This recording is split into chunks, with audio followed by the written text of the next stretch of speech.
Earlier today was the UFC 308 pre-fight press conference. You had Ilia Topuria, Max Holloway, Khamzat Chimaev, Robert Whittaker, Lerone Murphy, Dan Ige, Sharabullet Magomedov, Armin Petrosyan, Magomed Ankalaev, and Alexander Rakic. I believe that was everyone that was on stage. And you had one of the longest press conferences the UFC has had in recent memory. We're going to recap it.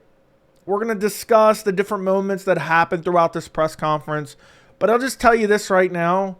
Initial reaction, it was painful to get through. It was very painful to get through. I believe it was about 35 minutes, if I'm not mistaken, maybe even 40 minutes of a press conference. I'm going to show you the most pertinent clips from the press conference. We're going to check them out in this video. We're going to see an interesting interaction between Khamzat Chimaev and a media member where he tells the fans to go after the media member. We're going to look at the best moment back and forth between Ilia Topuria and Max Holloway. And we're also going to look at a moment where Dana White signs a fan, or I guess media member. I don't know. Is it all media members that gets to ask questions at these pressers? I don't know. Sometimes it seems like there's fans. Sometimes it seems like it's all media members. But either way, Dana White essentially signs a guy off the street. And while this was a great moment, and it almost seems staged, and we're going to take a look at it in a minute, you know, this moment encapsulates exactly what's wrong with the UFC. But we'll look at those clips in a little bit. We're going to go through about 4 or 5 clips, which are the most important clips from this press conference. But let's go through some of the things that happened at this presser. Shara Magomedov and Armin Petrosyan. Shara said, is he going to try to wrestle me in the beginning or only after he starts to get in trouble? And they have a little bit of a back and forth. And there's some translation issues. You know, there was translator issues throughout this presser, and there's really nothing super interesting there. You have Ige and Lerone Murphy. Ige says, I'm ready for a bloody war. And then Murphy says, you know, everyone knows my skills. Talks about Ige's skills. Look, the only thing I could say about this is Lerone Murphy looked drained as hell. You know, that's why I really like doing these reactions, because a lot of the time you could say, oh, this guy didn't look great. You know, I know some people are talking about Khamzat Chimaev didn't look great. Whatever. I think that's a little bit weird. I see people talking about that online because apparently he had his head down during the presser. You didn't actually see it on the UFC broadcast. But Ige Murphy, really nothing. Rakic says he's ready to crash the Magomed Ankalaev party. Magomed says he's asked about, you know, you had trouble with Jan Blachowicz leg kicks, and Rakic has really good leg kicks, and he says he's worked on dealing with leg kicks. And then also one good line, and I might use this in a video I'm going to do later today. Magomed says, the UFC put Rakic in front of me to protect their champion. Because he was asked, apparently Ankalaev had said, Rakic is my toughest opponent, and he's the toughest opponent in the entire division. And I think it's hilarious because a lot of people believe the UFC is protecting Alex Pereira from Magomed Ankalaev. Magomed Ankalaev realizes that, and he calls it out. The UFC gave me Rakic. Basically, Rakic is the UFC's hitman. And they're hoping Rakic spoils the party, beats Ankalaev, and then therefore we will never get Ankalaev Pereira. But by the way, if after all this kind of back and forth, if Ankalaev, and I'm not talking back and forth at the presser, but I just mean the fans and Ankalaev and Pereira, if Ankalaev goes out there and beats Rakic and we get Pereira Ankalaev, that fight's going to have a good bit of hype behind it. I think that's going to be the biggest fight in light heavyweight for Pereira. But that's pretty much it from Magomed Ankalaev. Khamzat Chimaev, he has a back and forth with a media member. We're going to look at that clip, so I'm not going to get into that. He's asked, you know, is he going to need 25 minutes? And roughly, like, can he go 25 minutes? And he says, I don't think I'm going to need 25 minutes. I'm going to finish him. You know, maybe, basically, he said that this was one funny line from Chimaev. Maybe he'll hop around like a kangaroo. Basically, I guess, you know, insinuating that he'll survive the full 5 rounds. But Chimaev, you know, kind of, you know, says in his own way he's not really worried about his cardio. You know, and then also towards the end of the press conference, he says, you know, I looked up to Rob when he was a champion. He's a legend. And, you know, I'm just happy to be here up on stage. Okay, we're going to get back to Chimaev in a little bit when we look at the clip. Whittaker asked about his wrestling and, you know, is Khamzat the best wrestler you ever fought? And Robert Whittaker says he may very well be, but I'm going to do my best not to wrestle with him on Saturday. And the clip we're going to look at also has to do with Whittaker, where, you know, he's asked, you know, basically, are the fans going to have to stay up or wake up early or stay up for the card or some weird question like that. We'll listen to that clip, so we'll come back to that as well. Dana White was asked a million times about UFC Spain, and he says yes, they will be going back to Spain. Asked about more events in Abu Dhabi. He says, yes, we're working on, at first he kind of plays coy and says, we do so many fights a year and blah, blah. And he says, yes, we're working on more fights for Abu Dhabi. He was asked about the bout order, which they did shift the bout order around. Ibo Aslan is now headlining the prelims, feature prelim, which is kind of bizarre considering they have RDA versus Jeff Neal. Some guy asked to shake Dana White's hand. Some guy asked for a UFC contract. We'll look at that clip in a little bit. And then we have Holloway and Topuria. Oh, man, this press conference was tough to get through. The only bright spot of this entire press conference was Topuria trolling Max Holloway nonstop. Because all Max Holloway said the entire press conference is, we'll find out Saturday night. We'll find out October 26th. And later on in the press conference, multiple times, and I think we'll actually look at one clip of this, Topuria starts trolling Max Holloway by answering, oh, we'll find out on Saturday. And it's just laughing about it. And he also calls Max Holloway, like, Max will find out Saturday, Holloway, or something along those lines. Really, that's all Holloway said. He was asked about the BMF, and he says, you'll have to ask the boss what's next. Asked about Topuria's tweets. Really didn't have, Holloway said nothing. The only thing that was kind of interesting from Holloway is some dumbass media member or fan asked Holloway if he thought he had a chance against Topuria. And Holloway answered by saying, I wouldn't be here if I didn't think that, and we'll find out Saturday. And then he was also asked about, has he gone back to hard sparring for Ilia Topuria? He hard sparred for Justin Gaethje. Did he hard spar for Ilia Topuria? He said yes. And then you have Topuria. Topuria was the only person during this press conference that brought any interest. And I know I've said that, this press conference was hard to get through.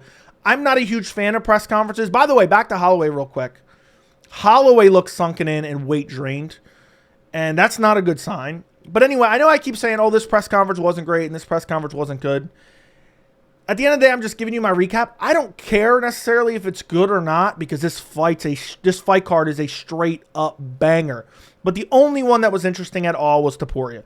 Topuria, first thing he said was, I'm going to knock Max Holloway out in the first round. He said, I'm going to take his lights out in the first round. Somebody asked, after you beat Max, do you think he should hang around at 145 or do you think he should go to 155? And Topuria was like, I don't care what he does, which is a good answer. Why would he care? There were some translations that were missed. There was a time where, he said something about Holloway being the bull and I'm the El Matador. Maybe I misunderstood that. Topuria made fun of Max Holloway for speaking English at one point. Like, I guess somebody was asking Max a question. They were saying it in Spanish and English. And Topuria said, hey, man, he only speaks one language. He only speaks English, which is a callback to that interview where Holloway was making fun of him for mumbling. And Topuria said, well, I speak like 8 languages. During the discussion about going to Spain, Dana was talking about Barcelona. And apparently, Topuria does not want to go to Barcelona. He said, don't tell me Barcelona. I'll point to the ground right now. And you actually had a brief appearance from Linnae at some point when Dana White was figuring out what was going on with Spain. And Topuria was asked about fighting for his family. He gave kind of a generic answer about that. Asked about being a Conor wannabe. And he basically said, look, Holloway can call me whatever he wants, but Holloway wants to be me. I'm the world champion right now. And that was not all the great parts from Topuria. We're going to look at a couple clips here in a second. Like I keep saying over and over and over again throughout this video, we're going to look at the most interesting clips. But the most interesting thing from Topuria was trolling Max Holloway heavily on the, we'll see you Saturday. We'll find out Saturday night. So let's jump into some of these clips. Okay. We're going to start off with the interesting Khamzat Chimaev Whittaker exchange. Very weird question from this media member / fan. I'm assuming this is a fan. And Chimaev kind of goes at him a little bit. Let's listen. You've got the entire country behind you. But Saturday night here is 5 a.m. Sunday morning in Sydney and Melbourne. That's when the main card kicks off. Would you recommend to people in Sydney and Melbourne, go to bed early the night before, set an alarm, or just push through, send it, and have a big party for when Whittaker gets the W? Imagine being a media member and asking such a dumb question. I hope that's not a media member. Imagine having Whittaker's dick so far down your throat. Imagine that. I know some people are going to say, Joe, you fanboy for Chimaev. I like Robert Whittaker. Someone also asked Robert Whittaker. Let me see if I have a note here. There was another media member that asked Robert Whittaker, what do we all love so much about you? Because you're a fan favorite. Why do we love you so much? What a weird question. But let's continue listening to Robert Whittaker's answer. Yeah, Will be a bad morning for you guys. So Chimaev jumping in there a little bit. It'll be a bad morning for you. I think this was the most interesting exchange for Whittaker and Khamzat for the entire press conference. I didn't ask you. tuck yourself in early, mate. Fuck. And then you hear, let me rewind that real quick. The media members responds to Chimaev, I didn't ask you. Let's listen to that again. Because then Chimaev goes after the media member. I didn't ask you. Tuck yourself in early, mate. Fuck off, man. Tuck yourself in early, wake up. And yeah, it's going to be a cracker. I won't keep you waiting. Question for Khamzat. Abu Dhabi fans, my Muslim brothers, take out this shit. Throw him out. Question for Khamzat. Just a little bit more. Back to Australia, coming to your home, man. Basically calls out the fans to kind of go after the media member. I think he's half trolling here. And then he says something about going to Australia or go back to Australia or I'm coming to Australia. I'm not even sure exactly what he was implying there. And then we have one more clip of Chimaev Whittaker where Dana White kind of starts backtracking a little bit on Sean Strickland getting the next title fight. Let's listen. And there's a bit of a going theme. Both Rob and Hamza said, if I get a quick knockout, if I win this fight, I'm going to jump the gun and I'll be next rather than Strickland. Likewise, Volkanovski is saying, I don't care who wins this fight, I'm next. Is this what's going on or what's happening? Again, it's one of those things we got to see how the fight plays out, and you know, there are a lot of circumstances to lead up to who's next and where and all those things. All right, just one more for... And where Sean Strickland's been sitting on the sidelines crying, I don't want to go to South Africa. They're racist there. I don't want to go to Australia. They'll probably rob me on the judges' scorecards. I don't want to go to Canada. You know, I'm on a one-fight win streak where I squeaked out a split decision win against Paulo Costa, but I think I'm entitled to a title shot. So, nice to hear Dana not say, oh, well, Strickland's next, and whoever wins this fight could be next in line. No, he said, oh, well, we'll have to see what happens with timing. And I truly believe a big win from Whittaker or Chimaev on Saturday at UFC 308 will potentially put them over Sean Strickland, at least in Dana White's mind, because they're already over Sean Strickland no matter what, and potentially get the next title fight. Now, the next moment we're going to take a look at is the Ilia Topuria, Max Holloway, best moment, I believe, of basically, you know, the entire press conference, where Max is asked, Ilia's come out and said, look, I'm going to point to the ground, and we're going to see what Max Holloway decides to do. He's supposed to be a BMF. Let's see what he does. He's asked a question, and this back and forth ensues, and I think I left a little bit of the question here. Has mentioned several times this week that he will point to the ground at the beginning of the very first round. What will you do in this case? And do you think, is he playing with you or... Just tune in, man. Tune in. I think he didn't deserve that kind of moment. He had that moment with Josh Emmett, and someone shot, and someone took someone down, and someone hold someone down. So if I deserve it, the moment I will needs to point be to the deserved. ground. And Brother, we're adults. Let me talk. Let me talk. We're adults, brother. Bro, let me talk. Down. Calm down. Stay quiet. Stay quiet. Let me Stay talk, quiet. brother. Let me I talk, don't brother. even ask you if I deserve it or not. I will point to the ground, and you can do whatever you want to do. Yeah, you're just trying to stay another If you want to stay in the fighter's middle, nose. shake the hand, and you stay in the middle. If not, run away. I will cut you anyways. I will cut you. We're days away. I'll take you We're days hell out. away. Trust We are me. days away. Trust me. Trust You're you. gonna wake up from a long Days away, sleep. brother. We're just You will days see away, 2 brother. more days. This is a win from Ilia Topuria no matter what. Max Holloway is crowned the BMF. If Topuria comes out and points to the center and stands there, and Max Holloway does not engage, which he probably shouldn't,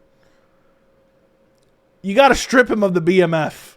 You got to strip him. We need Max Holloway to be stripped of the BMF.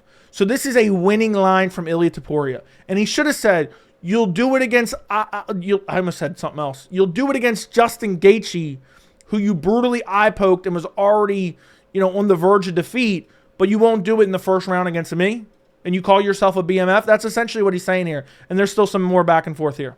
Be an adult. Like Let me talk. Like to say, Be an adult. we'll find out. Calm down. Yeah, we're going to find out. We're going to find out. Oh, Exactly. Let's go. Yeah, go ahead. Ilia, last question. One And that's all Max said the entire presser. We'll find out. October 26th, we'll find out. And I know Max isn't a trash talker, but man, I got tired of hearing it. By the way, you can see how bad kind of weight drain Max Holloway looks right here compared to Topuria. One for Ilia. Do you think this round goes past 3 rounds? What did you say? Do you think this fight goes past 3 rounds?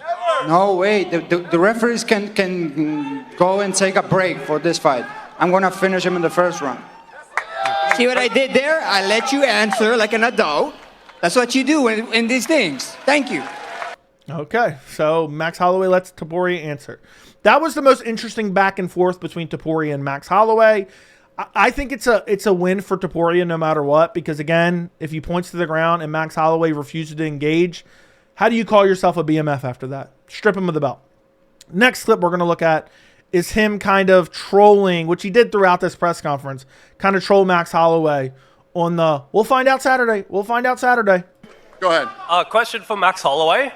In the past, people have disregarded your power. Obviously, we saw what happened with Justin Gaethje. Could we see a similar result now that you're moving back down to featherweight against Ilia?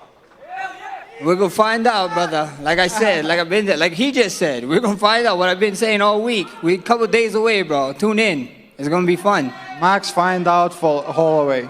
Find out all the time. We will find out. We will find out. I noticed you didn't bring your BMF belt, Max. Where is it? My belt? Yeah.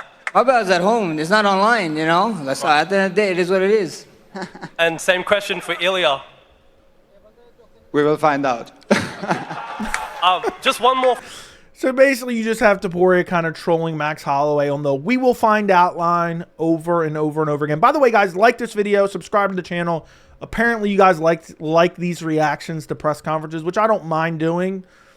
But man, this press conference was long and it was boring. I'm showing you the best moments. You're getting all the best moments in one video. Anyway, last clip we're going to take a look at is Dana White basically signing someone off the street. Watch this. Abu Dhabi, UFC, you are welcome. I am undefeated elite athlete from Tajikistan, Nabotov Dorobsho, 9 win, 0 lost. Dana, I don't have question. I come here for fight in short notice.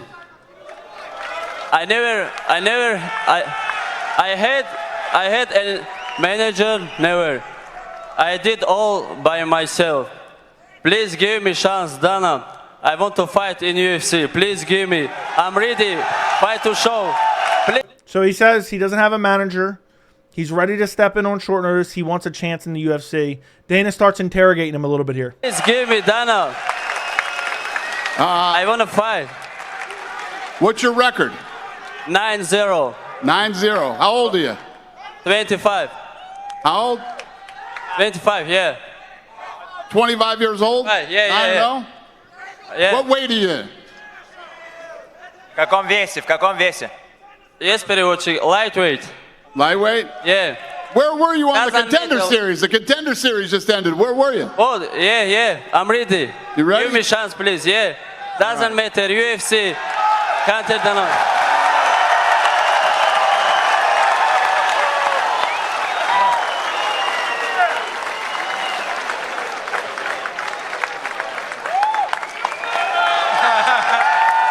Security guard was getting handsy there, huh?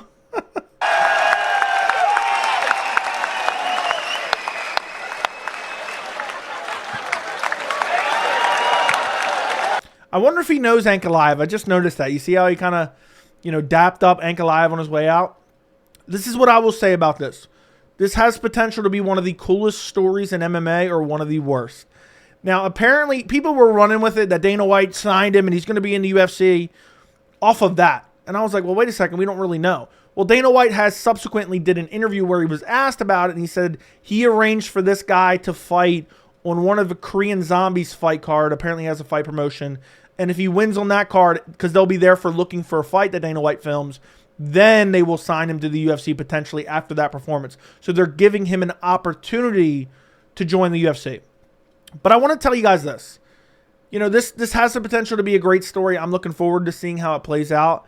But at the end of the day, this is quintessentially what's wrong with the UFC. This encapsulates Dana White at this point. Let's sign as many people as possible for as lowest cost as possible. That's what it is. Dana White's Contender Series is just cheap labor. The skill level in the UFC has gone in a sharp decline over the past couple years. And I truly believe this is what encapsulates it. Dana White's like, cheap labor, more cheap labor. This guy's begging for an opportunity. Let's give him a fight. Also, this kind of felt like a plant. I mean, it seems like, you know, some of these things that happen at press conferences are borderline like a plant, because, you know, you have the bonus questions and Dana's like, oh yeah, hell yeah, and then he kind of, you know, ends up saying later on he's never doing them again. It just seemed a bit like a plant. But at the end of the day, this is the UFC.